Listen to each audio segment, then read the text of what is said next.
Bismillahirrahmanirrahim. Lecture of Chemistry for 9th class. Today we are going to discuss the remaining properties of the gaseous state as well as standard atmospheric pressure. So students, today we are going to discuss these points. The first one, standard atmospheric pressure, compressibility, mobility as well as density of gases. So students, first of all हम standard atmospheric pressure की बात करेंगे. Standard atmospheric pressure को समझने के लिए आप ये डायग्राम्स देखें. ये आपके पास जो है वो फर्स्ट डायग्राम है जिसमें आप देख रहे हैं कि यहाँ पे हमने मरकरी फिल किया हुआ है. ठीक है, यहाँ पे आप देख रहे हैं, यहाँ पे हमने मरकरी फिल किया हुआ है और ये हमारे पास एयर प्रेशर है. ठीक है, ये हमारे पास एयर प्रेशर है. जब एयर प्रेशर इस मरकरी के ऊपर अप्लाई होता है, जब एयर प्रेशर इसके ऊपर लगता है, तो नेक्स्ट डायग्राम में आप देखें कि ये जो मरकरी है ये मूव कर जाता है और पहुंच जाता है 760 मिलीमीटर तक. ठीक है, ये कहाँ तक पहुंच जाता है? 760 मिलीमीटर तक. कब पहुंचता है? जब एयर प्रेशर इसके ऊपर एक्ट करता है. जब मरकरी के ऊपर एयर का प्रेशर लगता है तो मरकरी जो है वो मूव करके 760 मिलीमीटर तक का डिस्टेंस कवर करता है. सो स्टूडेंट्स, इसको हम स्टैंडर्ड एटमॉस्फेरिक प्रेशर कहते हैं. और अगर हम इसके यूनिट्स की बात करें तो हमारे पास जो 1 ATM होता है, 1 ATM बेसिकली ATM जो है वो स्टैंडर्ड एटमॉस्फेरिक प्रेशर का यूनिट है और ये इक्वल होता है 760 मिलीमीटर ऑफ मरकरी के. 760 मिलीमीटर ऑफ मरकरी. Hg जो है स्टूडेंट्स, ये मरकरी का सिंबल है. ठीक है, तो ये 760 मिलीमीटर ऑफ मरकरी के इक्वल होता है 1 ATM. और 760 मिलीमीटर ऑफ मरकरी जो है वो इक्वल होता है 760 टॉर के, यानी मिलीमीटर ऑफ मरकरी और टॉर जो है वो एक दूसरे के इक्वल यूनिट्स होते हैं. ठीक है, ये आपके पास स्टैंडर्ड एटमॉस्फेरिक प्रेशर है. और अगर हम न्यूटन मीटर पर स्क्वायर में बात करें तो हमारे पास 1 ATM जो है वो इक्वल होता है 1 ATM will be equals to 101.325 newton metre per square. Newton metre per square के इक्वल होगा हमारे पास 1 ATM. और अगर हम इसी यूनिट की पास्कल में बात करें तो ये इक्वल हो जाएगा 101.325 पास्कल के. ठीक है, 101.325 पास्कल के इक्वल हो जाएगा.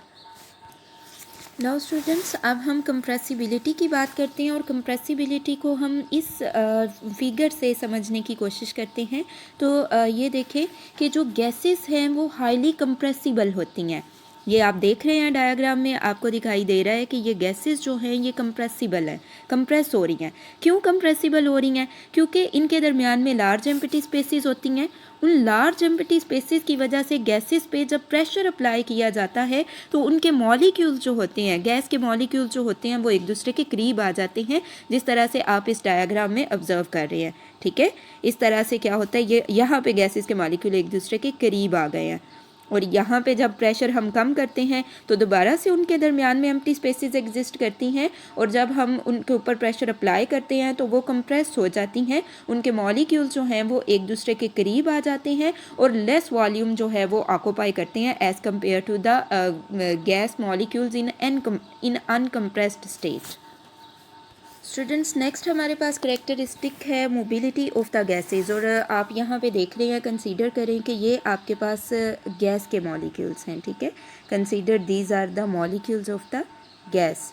सो ये जो गैस के मॉलिक्यूल्स हैं ये जो हमेशा कंटिन्यूस स्टेट ऑफ मोशन में रहते हैं. ठीक है, और एक जगह से दूसरी जगह मूव करते हैं. ठीक, क्योंकि इनके अंदर काइनेटिक एनर्जी होती है. गैस के मॉलिक्यूल्स जो हैं इनमें काइनेटिक एनर्जी होती है. और काइनेटिक एनर्जी आप जानते हैं कि क्या होती है.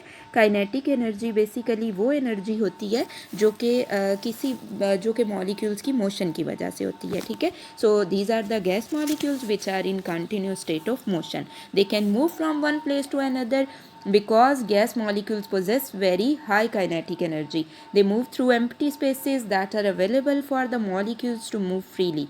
This mobility or random motion results in mixing up of gas molecules to produce a homogeneous mixture. Next जो हमारे पास करेक्टरिस्टिक है गैसेस की वो है स्टूडेंट्स डेंसिटी। और डेंसिटी का अगर हम फार्मूला देखें तो डेंसिटी का फार्मूला होता है D=m/v, ठीक है, यानी कि density will be equal to the mass per unit volume. तो जो गैसेस हैं उनकी डेंसिटी लो होती है। गैसेस की डेंसिटी लो क्यों होती है? गैसेस के लाइट मास और मोर वॉल्यूम जो वो ऑक्यूपाई करती हैं उनकी वजह से। अगर हम गैस की डेंसिटी के यूनिट की बात करें तो उसे हम एक्सप्रेस कर सकते हैं ग्राम पर डीएम क्यूब में, ग्राम पर डीएम क्यूब में, ग्राम पर डीएम क्यूब, ठीक है। जबकि अगर हम लिक्विड और सॉलिड की डेंसिटीज़ की बात करें तो उन्हें हम एक्सप्रेस करते हैं ग्राम पर सीएम क्यूब में, ग्राम पर सीएम क्यूब में।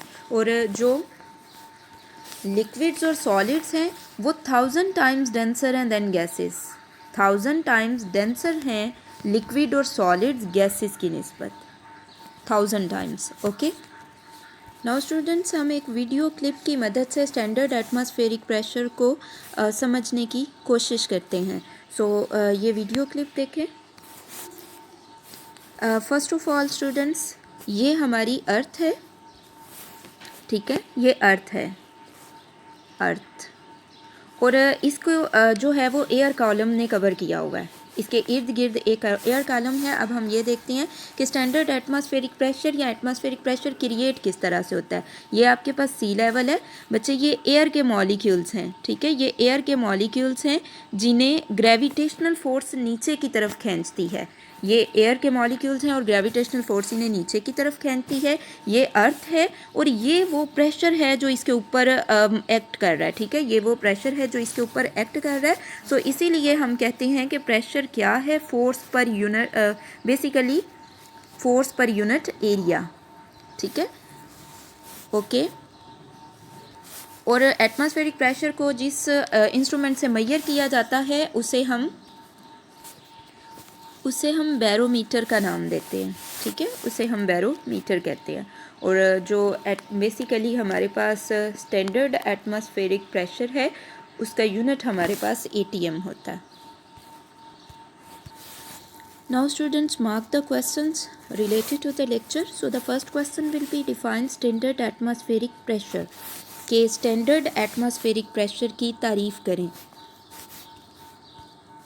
सो स्टूडेंट्स, इसका आंसर आप यहाँ से यहाँ तक लिखेंगे, ठीक है, और ये जो अंडरलाइन किया हुआ है ये यूनिट्स भी आप इसमें लिखेंगे।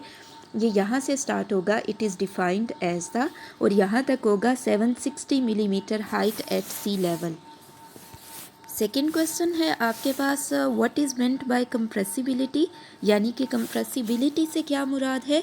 तो इसका आंसर आप ये कंप्लीट पॉइंट लिखेंगे कंप्रेसिबिलिटी वाला, ठीक है, यहाँ से यहाँ तक गैसेस आर हाईली कंप्रेसिबल, यहाँ से लेके आप ये लिखेंगे वॉल्यूम इन अनकम्प्रेस्ड स्टेट तक। स्टूडेंट्स, नेक्स्ट क्वेश्चन है आपके पास what do you know about mobility of gases, यानी कि गैसेस की मोबिलिटी के बारे में आप क्या जानते हैं।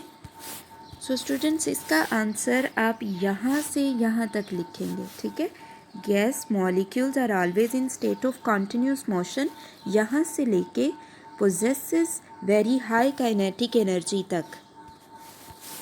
The last question will be why gases have low density than liquid and solids. So students, इसका आंसर आप यहाँ से यहाँ तक मार्क करेंगे। गैसेस हैव लो डेंसिटी यहाँ से लेके occupied by the gas molecules यहाँ तक।